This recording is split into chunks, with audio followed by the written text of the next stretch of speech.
Hey, and welcome to the Wrap Up Live. This is the official Raptors Republic live post game show where we recap, we dissect, and we have some fun, or maybe not tonight, but we have a little bit of fun talking about the Raptors game you just watched. I'm your host, Sahal Abdi, and I'm here with my co hosts, Oren Weisfeld and Kyle Brickman, familiar face.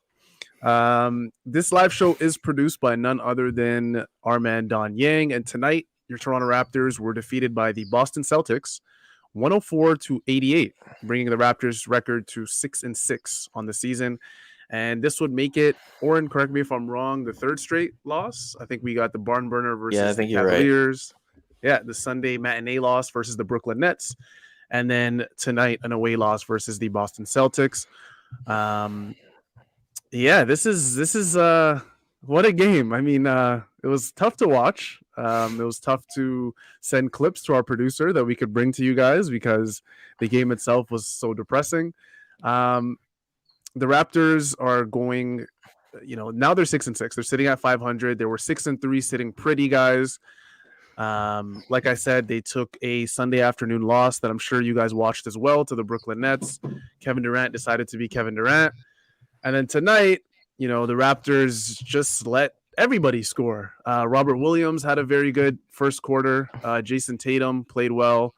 If I'm not mistaken, Marcus Smart had a solid game. Dennis Schroeder, who I thought, I had this little inkling before the game that he was going to play well. He played well as well. So, Oren, what did you think about tonight's game? How hard was it to watch for you? It was awful, but two thoughts coming out of the game.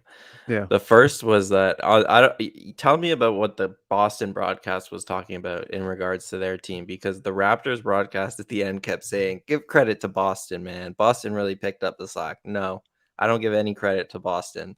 This was a trap. The fact that the Raptors were within 10 for so much of this game is actually boo on the Boston Celtics. I wish they put me out of my misery way sooner, because this should have been a blowout from the third quarter, and it wasn't. And the Celtics stink. I don't know. I'm not even no, they didn't do very much well tonight at all.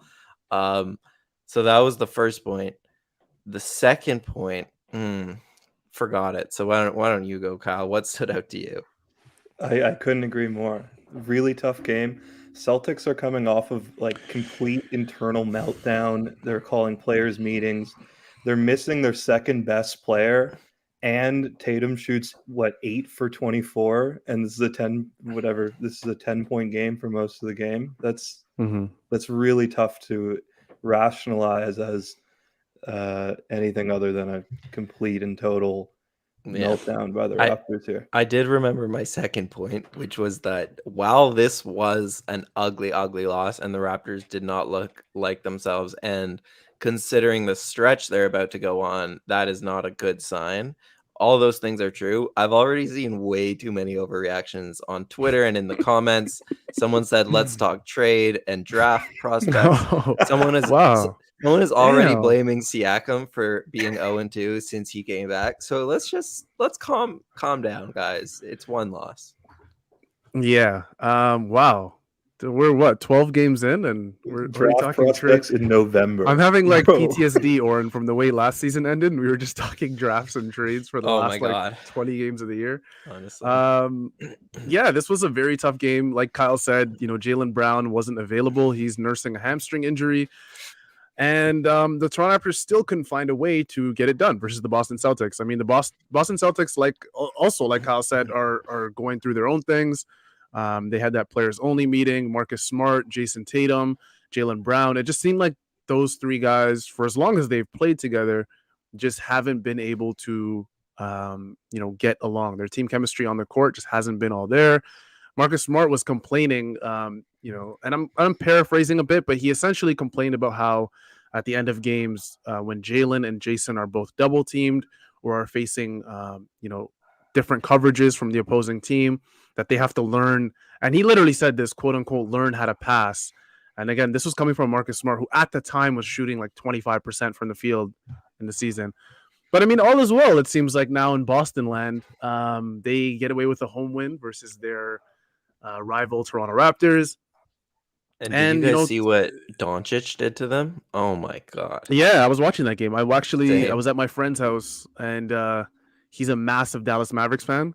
So like, and what's crazy is I was going more crazy over the game winner than he was, which was kind of weird. It was like he expected it, but yeah, Boston's not in a good place, which made me think Toronto would come into Boston and impose their will, and they didn't do that. Oren and Kyle, do you guys want to talk about the very minuscule positives of this game first, or do you want to just go into just a slander fest? What are we doing? I kind of want to just slander the Raptors, and honestly, the reason is that I think this is what they would want. They hold themselves to a very high standard over there, and I'm sure that they're really upset with themselves right now. So I feel like this is a great. Usually, I'm really nice to them, and I focus on the positives. I feel like tonight is a great opportunity to just slander them. Hope that they bounce back. Read the comments late at night on their bed and just bounce back tomorrow morning. Before we get into like player to player, and we talked about who like really played well in this game. Eventually, we're gonna get to our Can-Am Taxman of the night, which is tough to do in a game like this where the Toronto Raptors only score 88 points. But before we get into the players, because I know you guys and I felt like certain players struggled more than others tonight. I think we should start off with a bit of positive light because Scottie Barnes did play well tonight. He played really well tonight. It seemed like at times the Raptors were honestly just waiting on him to score and take advantage of mismatches. The Boston Celtics had Marcus Smart on him, and Marcus Smart, I'll give him credit, guys. Like for a guy who I believe he's 6'4", 6'5", he plays defense and like he's 6'8", 6'9". He really cherishes guarding bigger guys. And that's why, when I talk to Boston Celtics fans and even writers, they're not really concerned when Marcus Smart, is at a disadvantage in terms of size because he makes up for it with his physicality. He's also a very smart defender. And the Boston Celtics did have him on, OG early in the game. OG mostly saw Jason Tatum, but he was on Fred VanVleet at points of the game. But there was a stretch in the game where he was on Scottie Barnes, and Scottie Barnes was absolutely abusing him. And that was so cool to watch. In that, in this play right here, he has Grant Williams on him, who's a big, strong guy. The Raptors know Grant from the bubble. We all know Grant from the bubble. I still have PTSD from Grant in the bubble when he just would not miss shots. I'll ask Kyle first. Kyle, what stood out to you, I guess, for Scottie Barnes tonight? He paced the Raptors with 21 points. Yeah, the only thing going through my mind is like, he had 11 shots total. That's a massive problem. We can have a conversation about because there's clearly a locker room dynamic that determines who gets the touches and whatnot. But it makes sense if you're on a team with like KD that a rookie's getting 11 touches and your main guy is going to get all these shots, even if it's not falling. But on this team where there's no real alpha dog, I guess Siakam's the alpha dog and he's not even really that healthy yet. They should be doing everything they can to maximize any mismatch Scottie has, even like slightly positive matchups that Scottie has, because he was 7 for 11, 21 points. He's the highest Raptor in terms of plus minus as well. So yeah. I mean, he was their best player tonight, and he got not enough touches, even close to enough touches. Yeah, and I mean, I will add to that point that he had 8 free throw attempts, so more than 11 shots when you factor that in, and that's really encouraging considering no one on this team gets to the line enough. And Scottie did. I thought he played great tonight, though. I mean, I don't know if it's a good thing or a bad thing that he's like the most consistent Raptor scoring the ball this season. Like he's averaging like I think 18 a game or 16 a game, leading rookies, but he's doing it in a very like game to game manner. It's always around that number. It's not like 40 one night and then 10 the other. So consistency in this league is very hard, and the fact that he just keeps surprising me. I really have run out of good things to say about him. Good job, Scottie. Keep it up. He was aggressive, Oren, which I liked throughout the game. But Kyle's also right, where like, in a game where you're just really relying on one guy to give you most of what you need offensively. I mean, OG Anunoby didn't have all that great of a game. He was 6 for 14. And credit to Jason Tatum. Like, he's really, truly one of the best wing defenders in the league. He was giving OG trouble all night. OG just couldn't get it going. But also the Celtics coverages really focused on OG. And like we saw it on that last play where OG did, have a really nice pass inside. I believe that was to Precious Achua. But OG struggled. Fred didn't shoot very well. He was 5 for 14. OG was a minus 17, which is crazy. I didn't really notice that until I looked at the box score just now. He was a team worst minus 17. Pascal didn't really shoot all that much, guys. He shot 7 shots. Like, he was 3 for 7. And I kind of get it. He's only, it's a second game back. I get it. He's trying to let, OG and Fred handle most of the, scoring duties, the playmaking duties. He's trying to ease himself in. I get it with Pascal. But with OG and Fred, against a team like this, you need to see better performance. You just do. I'm not really too mad, guys, with Gary Trent Jr. I thought he played well within his role. But the aggressiveness defensively, guys, from the entire Raptors team, it kind of worked against them. I felt like, at least. The refs were calling everything. I mean, they didn't let the Raptors get away with one single reach-in foul. It's tough for a team that's led by guys like Gary Trent Jr. and Scottie Barnes and OG and Fred. Defensively, when the refs are calling everything, it's tough. It just feels like every single call was a deflator, not just for the players, but obviously for the fans as well. Let's all, Oren had a very good idea, guys. Let's all, so since we got the positives out of the way, which is essentially just Scottie Barnes in this game. You look at the box score, there's nothing that really stands out. I mean, Gary did okay, but again, he was a minus 13 as well. Oren, do you want to start with some of the players you weren't as happy with in this game? Sure. I'll do Bliss Couché. No, I'll do nice. Chris Boucher. He's not going to find that one. I don't know if you could pull up the clip of him of basically the end of the third quarter and the 2 plays that closed out the third quarter, because this was like kind of what we've seen from Chris Boucher all season, which is like a lack of awareness, a lack of time and score were really prevalent in these ones. Not talking about this play, but we'll get to it. So the first one was a turnover. Yeah, right here. So here the Raptors should want to take the last shot of the quarter, I believe. Like there's enough time for them to just hold this one, and then Boston would have 6 seconds to shoot, and he turns it over, and he tries to blame Svi there, but just hold the ball. Like what was that call, Oren? Was that a travel? Double dribble or travel? Yeah, okay. One of them. But it's just like I'm not asking him to be someone who he's not, and he's not a great ball handler in the open court. That's fine, but just like chill out, just get into the half court and hold it and give it to your point guard. So that was a really bad lack of time and score. And then the next possession, once Boston gets the ball, he has to know that there's still 4 seconds or however many seconds here when he closes out like this. Like, my goodness. When I saw that, I got so upset. Like, you're the guy at the rim. Like, let someone else take that, man, or close out under control and stay in front of it, because there's no reason to rush the shot. They have plenty of time. And I think maybe it was a situation where he thought they had to shoot it, so he was running out, and like that's the only explanation. But both of those things are a lack of time and score. On a general point, I know we're gonna, talk about more bad players tonight, but the Raptors bench just gave them nothing tonight. Svi was actually pretty good with 10 points. Everyone else combined for 5 points on the night from the bench, and that's we've talked a lot about this team being deep. It has not been deep recently. Yeah, look at goodness gracious. I mean, if you take out Svi out of that box score with 10 points, 4 for 6 shooting, that's 5 total points from 1, 2, 3, 4, 5, 6 guys who played, or actually 5 guys, obviously 1, 2, 3, 4. I had to count that again just so I didn't, get slandered in the comments a bit about my counting skills. 5 if you include Flynn.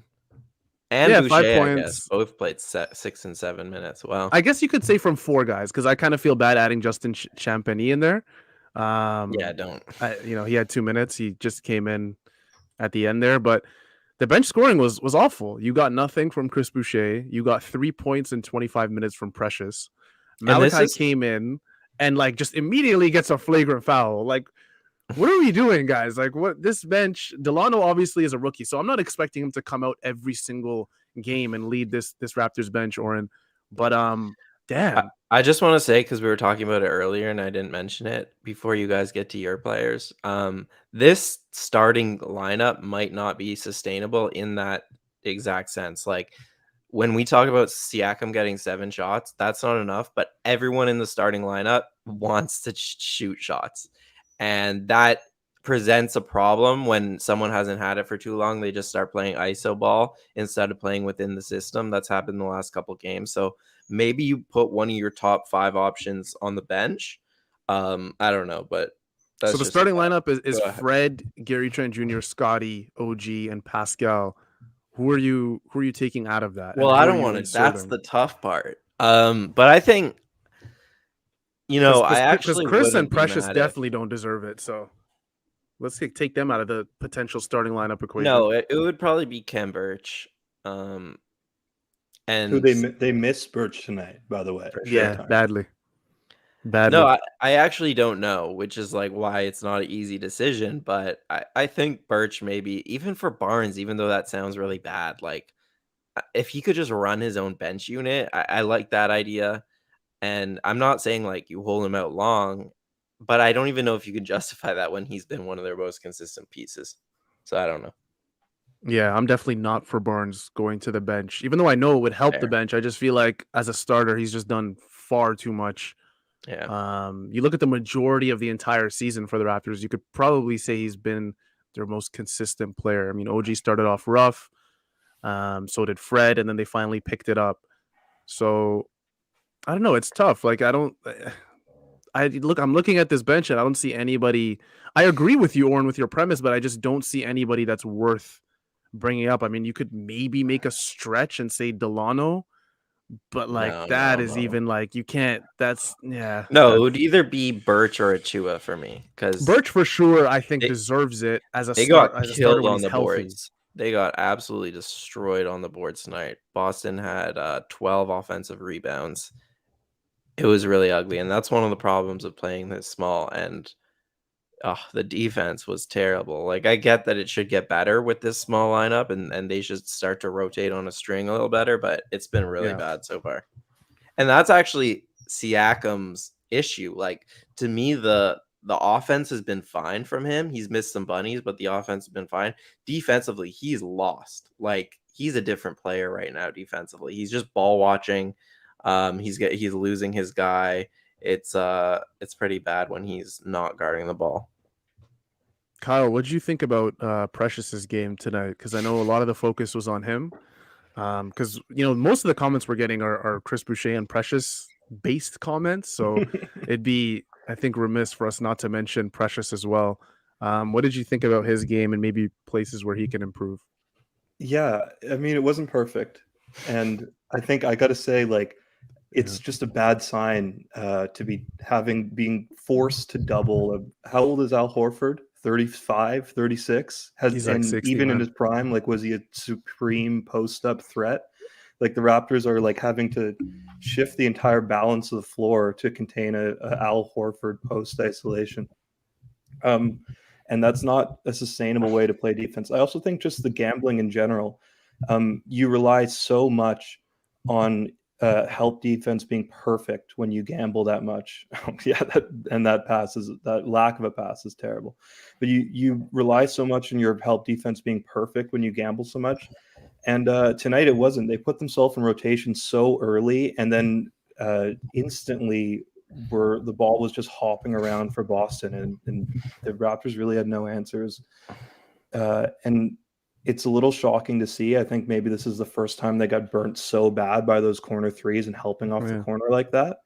But this might be the recipe going forward. So we might see a lot more of this.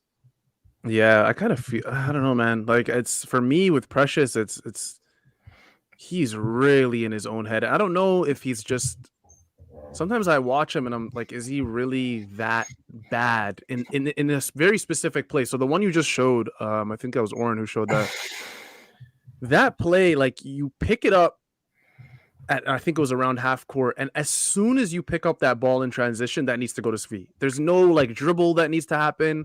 You need to put that ball in front of Svi. He maybe takes 2 or 3 steps, and that's an easy dunk. Like that is a clear cut 2-on-1 opportunity. I don't remember who was on defense. I don't know, Oren, if you could pull it up again. Vivek Jacobs' tweet. I think it was Marcus Smart. I'm not 100% sure. I'm taking a wild guess here. But on that play specifically, it's like Precious. This Raptors team is looking for any way to score in this game. And as soon as you pick up that ball, that needs to go there. I think it was Josh Richardson, sorry. And by the way, Delano, who's played like 7 total games, made it like that. There was that exact same situation on a run out for Svi where Delano made a beautiful touch pass in the open court. No problem. Yeah, I think Precious and Siakam are both in their heads a little bit in terms of trying to force it. And, you know, I haven't been upset with Siakam missing shots, but I have been upset with the process he's kind of going through in terms of just like playing a lot of ISO, not moving the ball that well. And you could say, I mean, Precious had 3 assists tonight, which is a lot for him, but he gets in his own head in the same way where he's like, all right, I got to see the ball go down the hoop myself. And he just like, he turns his blinders on, right? And, you know, that's going to come, like, as Blake, you know, tweeted tonight, like, Precious's assist percentage has gone up and his turnover percentage has gone down pretty significantly this season. So there are reasons, you know, for optimism. And these are the type of games, or the turnovers that are created when he's being asked to do too much. Those are the turnovers that you're okay with because it's all in the development, like, you know, process, I guess. But that one was egregious. Guys, so systematically, are we, you know, this is a very simple and direct question. Are we in favor of this Nick Nurse? Whoever grabs the rebound gets to dribble up with the ball and initiate from there. Are we in favor of that whole, you know, push the pace kind of system that Nick Nurse is employing? Because I don't know about you guys, but, and how do I say this politely? Without Chris Boucher getting my DMs. I don't ever want to see Chris Boucher or Precious Achiuwa dribble the ball up. Precious Achiuwa a little less because I feel like he's a lot more fluid with the ball. He's not terrible at dribbling for his size. He's not. But I mean, the ease I get from Delano Banton bringing up the ball compared to Chris Boucher or Precious Achiuwa, I don't want to see it anymore. You know, in transition, this team struggles. And I see what Nick Nurse is trying to do. He has a very fast, long team in terms of wingspan and in terms of just a bunch of 6'8" guys who can dribble and run up the floor. But I think there has to be restrictions. I'm not a fan of Chris. I feel like every single time Chris Boucher brings up the ball, something bad happens. Whether he makes the wrong pass, he double dribbled tonight, he travels. I understand if you're okay with Precious, guys. But are you fans of this? Whoever gets the rebound, push it up as fast as you can. You know, system that Nick Nurse has. I'll ask Oren first. Sure. I'll say like it hasn't worked, so that's for sure. Like I just looked up the stat. They're scoring 112 points per play per 100 possessions in transition, which is 23rd in the league. You know, they're running the 5th most in the league. So obviously the system is predicated that, but they're scoring so inefficiently in transition. And Daniel Hackett, I believe is his name. I'll look it up on Twitter. Yeah, he posted a photo that I'll also pull up of how everyone's scoring in transition in terms of points per possession stuff. Oh, sorry. We got a double screen here. And nice. Precious is by far the worst efficiency in transition. So and Boucher, like, look at OG though. Oh my God. OG and Scottie have been really good, and Siakam will get there. You know, you see all the talent in the world in transition, and you see like where it could go.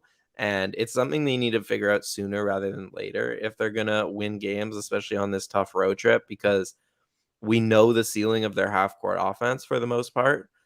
Transition, if it's even league average, they'd probably have a lot more wins this season, because that's how close the games have been. And it's just been atrocious. So like, I don't know about the system. Maybe it'll work, maybe it won't. But it's definitely an area to watch going forward. Like on the play we showed earlier with the Chris Boucher double dribble, like at that point, I understand pushing the pace. I get it. But Chris Boucher can't dribble the ball up that fast when all the Boston Celtics are already back. Like, I don't know if you guys realize, but it was just him and Svi versus 5 guys. Yeah, they weren't all perfectly set, but I think there's times where it's like, okay, guys, we got the defensive rebound. Let's give it to whoever the playmaker is, whether it's Fred, Delano, whoever it is on the court, and then you just bring it up, run your set, and you go from there. Yeah, I'm not a fan of it. Kyle, I don't know about you. I'm going to go a step farther than even what you said. On that possession, if we could bring it back up, Chris picks the ball up with like a little under 30 left. How many guys in the history of the league can get a shot off quick enough to make a 2-for-1 work there? Like, okay, Steph, Giannis, if he can get to the rim, and like, who's Chris Boucher? Why is he like putting his head down and sprinting up the court with the ball? You couldn't get a shot off anyway, unless you're like a demigod, like 2K player. It doesn't exist in real life. No people can do that. I'm sorry. But I'll say like it's hard to empower certain, like it's 28 seconds. I'm sorry. It's 28 seconds. You cross the time limit at 28. Anyway, it's hard to benefit of the empower doubt, certain Kyle. guys. What if someone is just like push it, like push the floor, and like Chris heard that, like his eyes widened, and he's like, all right, it's my time to shine. Like you never know what really is going on. I don't know. Maybe Chris. I don't know. I'm trying my best to give him benefit of the doubt, man. I'm trying. It's hard as a coach though to give to empower guys like Scottie and OG and Siakam to run with the ball and not Chris or Precious, because Chris and Precious are probably thinking like, okay, we're getting similar defensive responsibilities. We have to do all of this rebounding work anyway. How come the rookie who's played 7 games is allowed to grab the ball and push in transition, and I, who just got paid, I'm looking to get paid this summer, I'm not allowed to? So I think there's like a problem with like freeing everyone up for this offensive Jazz brilliance. I think you got to have a line that you draw sometimes, and it's hard to do that from a personality standpoint. Oh man, yeah, this is a real Debbie Downer of a game, guys. This is terrible. I think it's fair to say that maybe limiting Boucher and Achua in those positions, because they have already Scottie and Pascal, who are both really good decision makers in transition. And, the idea was, these guys will bring it up and then they'll kind of pitch like, the trailers will be Fred VanVleet and Svi and shooters. And it just hasn't worked out that way. Defenses are just covering them to the point where that's not opening up. And the other part of this is that the Raptors are shooting the ball terribly this season. And that's also going to have to pick up, because part of that is in the half court, part of it's in transition. Tonight they shot like 20% from 3. And I am happy that like this year's offense is not predicated as threes nearly as much, and credit Scottie a lot for that. But they still need to hit their threes because they're getting inside so much. Defenses are collapsing so much. When they kick it out, you need to make them pay, and they're not. All right, guys, that brings me to my next point. And we did, mention this a little bit, but in terms of the overall rotation, I mean, the Raptors, this is the first game of a back-to-back. They have the Philadelphia 76ers tomorrow night, a team that's sitting on the top of the Eastern Conference without Ben Simmons, might I add. You look at this rotation that the Raptors have, and then going into this Philly game tomorrow night in Philly, what tweaks do you guys want to see? I'll ask Kyle first. And this is obviously assuming that the Raptors do not get a healthy Kem Birch back for tomorrow night. I'll also note that Nurse just said Siakam probably won't play tomorrow night. All right. That hopefully that makes the question a little easier for you, Kyle. No, what I was actually going to say, like, if I'm Nurse, I'm hoping that Pascal, takes as much time as possible to recover here, because this is not an easy decision. And this might be a little blasphemous, but I actually think that Pascal might have played a little too much tonight. I don't think that I think he's clearly not as healthy as he should be playing 30 minutes. Like, he didn't look great. And I think it was sort of reflected in his performance, on the box score there. I might want to see, because this half-court offense is really stagnant, and one of the few guys that the Raptors have who can actually run a high spread pick and roll is Flynn, at least in theory. Let's get a little spread pick and roll within it. Aiden just wrote about this recently. I mean, there needs to be some sort of system you can go to with that bench unit beyond a series of isolations. And I actually would I would like to see Flynn in a high pick and roll and try to get something off of that. Yeah, for sure. I don't know about you, Orrin. I don't know if you're at the Mhm. Malachi Flynn, 10 to 15 minute range point of the season yet, but I just want to see something a little different. I mean, especially because you're gonna have a lot of tired legs out there. Nick Nurse might experiment more than usual. Mhm. What do you want to see tomorrow night more than anything? I think Flynn is fair. I think the way Nurse has run his teams is that he gives guys an extended chance, and if they don't kind of blow you away with it, he'll try someone else. And Benton had a great start to the season, Mhm. but last few games he hasn't done anything special the way I've seen it. So I think it'd be fair to maybe give Flynn some more minutes and give him a chance to do something special. Like today was not fair. I don't know if we'll get into the refereeing later, but the flagrant he picked up was a horseshit call. So was the other reviewed call. I don't know what the refs were By the doing way, tonight. that They were flagrant smoking was that good. there was so many calls because you guys know me by now. I don't have to say it 1,000 times. I watch from the other broadcast, and this has nothing to do with like Matt Devlin, Jack Armstrong, Alvin Williams, that whole team. They're great. Mhm. I love hearing the opinion from different teams and love hearing them suck up to their own players for 48 minutes. And the amount of times the Boston Celtics commentators were absolutely shocked at some of the calls the Raptors were getting. Um, it was hilarious. I tweeted about how I think was it OG who got a foul called on him? No, Who it was Scottie, and it went to review. Scottie. Yeah. Yeah, and like he got all ball, and the Boston Celtics commentators just kept saying he got all ball. How are they calling that? He got all ball. So What I you will know, say is, like, it's a pretty big statement about how important Scottie is to this team, that Nurse is burning a foul challenge in the middle of the third quarter to keep Scottie out of foul trouble. Like, that he needs to burn an early foul challenge to keep Scottie on the floor. I mean, Yeah. oof. Yeah, and Scotty, he needs to keep himself on the floor. Like that was a horseshit call too, but last 2 games he's been in foul trouble, and that's on no one but yourself. Like if he wants to be out on the court as much as he should be, which is a lot, he needs to stay out of foul trouble.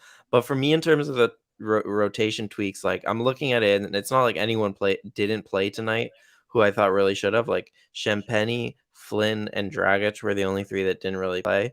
Um for me, when they're healthy though, and I'm not mad at trying stuff out. It's early in the season. There's tons of stuff to try out, and like this is a developmental year at the end of the day. But I think Siakam and Fred should be the group, and OG and Trent should be the group mhm. because OG and Trent had really good, kind of surprisingly good chemistry early in the season, right?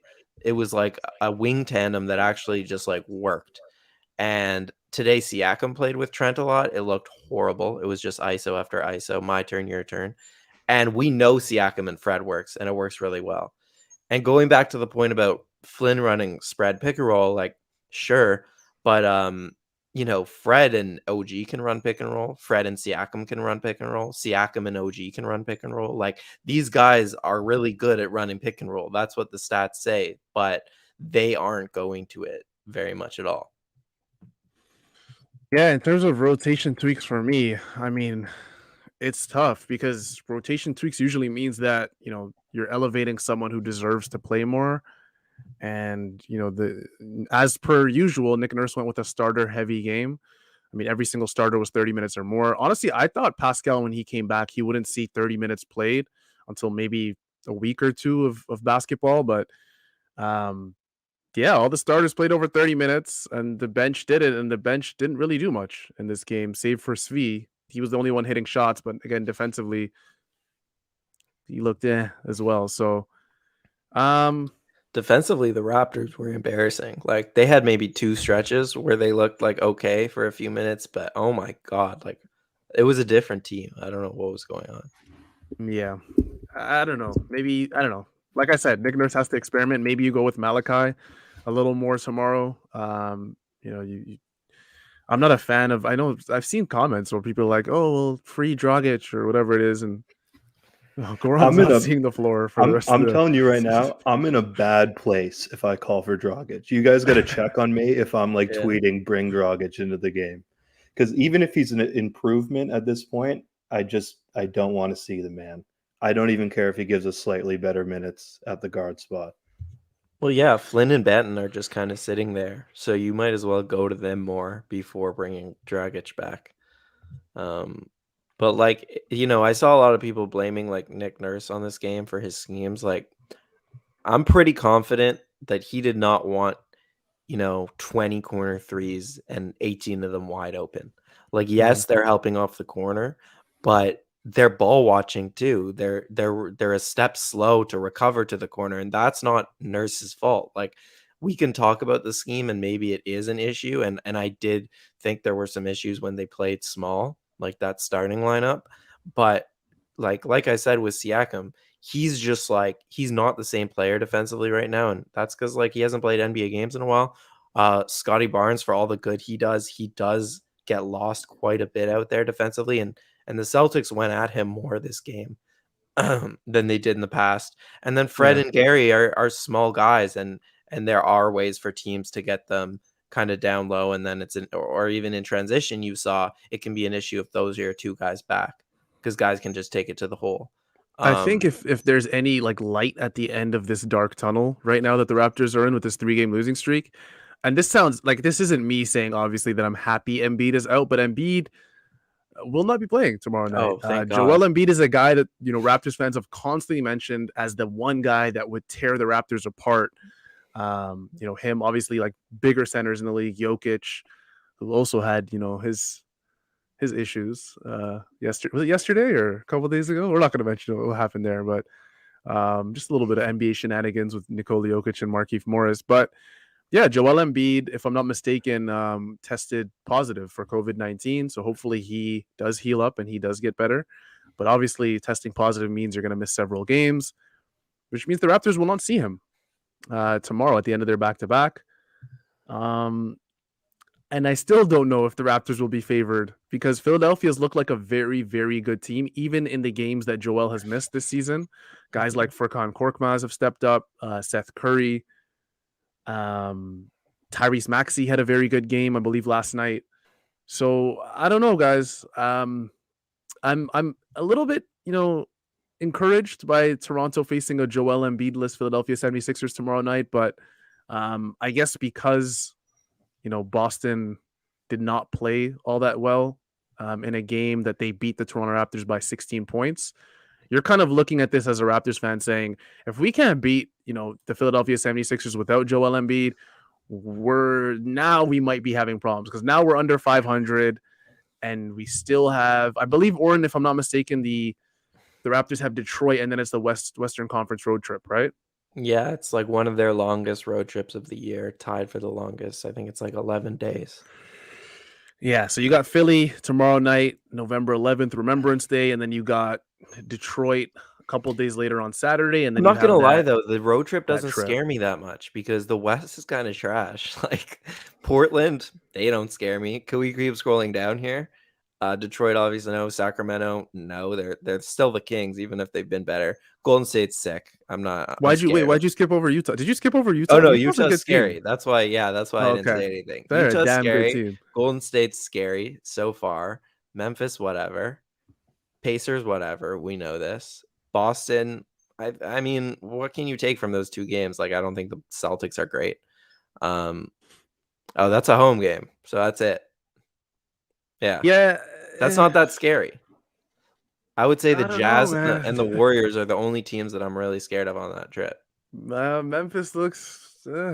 John Morant, man, I don't know. And then like the Yeah. thing with a team like Portland, they haven't looked all that great this season.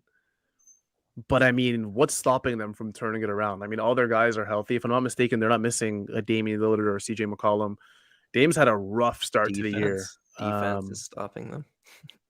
They do they not have Rondé Hollis Jefferson? No, I don't think he's on a team actually. Yeah, I think he's playing in Europe if I'm not mistaken. I don't know how. I think he's definitely an NBA player, but The Raps keep getting killed by these tiny guards. It was Garland the other night and Schroeder tonight. So that doesn't really bode well for the Trailblazers, who are two main guys. Even three main guys are like pretty small guards. That doesn't really make sense though. What, like, considering the defense, I'm surprised that small guys as opposed to big guys are bullying them. But yeah, Schroeder had a great game. I would also say Robert Williams. I give credit to him. He had a Time really Lord. We always, as basketball fans, we're always like really getting on like Harden and Westbrook for stealing rebounds, but it's rebounding at the guard spot's an underrated skill. And Fred and Gary just straight up aren't boxing out and grabbing boards. Like they were getting killed on the glass, and Fred is like completely like lackadaisical every time a shot goes up. And it's not like I don't expect him to be. No, he can't be Kyle Lowry. There are a few guys that height who can box out like Kyle Lowry. No one's built like that, like to box out like that. But he got to at least try to put a body on someone and box someone out. Yeah, absolutely. I mean, a lot of people are giving their ideas on how the Raptors will fare on this Western Conference road trip. And honestly, we love to interact with you guys. So if you ever want your comment pinned now or in the future, don't forget to send a super chat to spark some conversation between myself, Oren, and Kyle.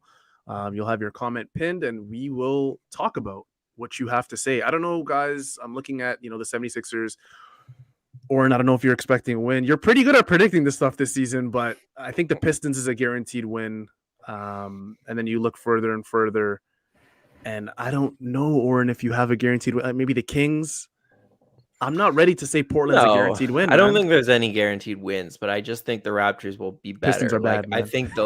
I think they'll be mad at themselves, and I think tomorrow you'll see a pretty different team. And I don't think Andre Drummond scares them that much. So even without Siakam, I wouldn't be surprised, to be honest with you, if the offense looks better, because it's been a hard adjustment with him coming back. Yeah. I don't want to, bring the dark cloud over it, because I feel like Oren's trying his best to like shine bright like a diamond right now with his future outlook on the Raptors. Yeah, I honestly can't wait. I know a lot of people are looking at that and probably are looking forward to the Portland game. Damian Lillard's one of the more fun players to watch. But I'm looking forward to the Pistons, man. Like, I want to see how Cade Cunningham looks. He's had, I think, maybe 5 to 6 games, if I'm not mistaken, so far this season. And I'm waiting for him to get on a roll a bit and to really catch his breath with this Detroit Pistons team. So I'm looking forward to that game. Some more positivity. Let's bring it back to who Oren and Kyle and myself obviously agree on who our Can-Am Taxman of the night is. And that has to be Scottie Barnes. It has to be at this point. I think Scottie Barnes did everything he could to keep the Raptors in this game, even though it was a 10 to 12 point game, the majority of it. That is our Can-Am Taxman of the night, Scottie Barnes. And Can-Am CPA is a full-service small business accounting and tax firm with an experienced and friendly staff that can help you, Oren and Kyle, navigate a triangle offense. See how I'm remixing it now? Navigate a triangle offense better than Phil Jackson. Can-Am also provides personal tax preparation and can recover the funds that you are entitled to. So don't leave your money on the table. If you have questions about your personal tax questions, reach out. Can-Am would be happy to help the Raptors community. Check out their Google reviews and visit Can-Am at www.canamtax.com. Do you think Scottie's ever paid income tax? I don't think he's paid tax yet. I honestly don't know if that's not a reflection of Can-Am. He has people to do that for him, though. Exactly, yeah. When the time comes. Andrew, thank you so much for the comment. We appreciate it. And we'll be here after every single game. keeping it if up. you guys thought last year was bad with all the losses, I mean that almost trained me in Oren like Bane. We're gonna be here after all the bad losses, and obviously good wins as well. We've been here after some blowouts, some blowout wins. We destroyed Boston. I don't know if you guys remember, but Scottie played a really good game that night. And that's why when I was watching the Boston Celtics broadcast, they just kept talking about revenge, which was hilarious. And I'm assuming they got it tonight. So we'll see them again. November 28th will be a fun night of basketball. So Oren and Kyle, before we leave, do you guys have anything to plug? I know Oren's always working on something, crafting something behind the scenes. No. Yeah. Honestly, I just say follow us on Twitter, and we'll be on the wrap up, and hopefully, or would you say 9-0 on the road trip? What's the road trip? I wish. The road trip. How many games is it? Is it 9 games? I know. I think it's much less. Oh, I don't know. I'd say they keep it 500 after the road trip. I'm there. I have something to plug. I'm gonna say like probably 7 wins of the next 10. I'm with you. I think a lot of those games are pretty light. Yeah. I mean, I might as well take the time to plug. I wrote Do it, about Oren. Scottie today at Yahoo. I just put it in the comments. The one good player. He I just wrote about him with some film. But more excitingly, I have a couple features coming out in the next few days. So follow me on Twitter if you want to read those. But I am excited about them because could be fun stuff. Precious Achua one was nice, so you're off to a good start. You're not gonna let the wrap up audience know who it is? It's just gonna be you're just gonna hold that. Yeah, I over think us. tomorrow should be Scottie. Actually, I don't know if it will come out tomorrow, but I think it will. And then the other one is about Giants of Africa. So those two things will be out soon. Yeah, I like that. Whew, man. We really spent 46 minutes on a night that unbelievable. Initially coming in, I was like, damn, we're going to stretch it out to 30, maybe 35. No, this was fun, though. We appreciate all the comments you guys have left us tonight. But before you guys leave, we need you to like, comment, and subscribe to the Raptors Republic channel and turn on the post notifications if you haven't already. This was the Wrap Up Live, your Raptors Republic post-game live show where your Toronto Raptors were defeated by the Boston Celtics 104-88, bringing their record to 6-6 on the season. That was it for myself, Oren, and Kyle. We'll see you all tomorrow night at the end of a back-to-back versus the Philadelphia 76ers. Peace, guys.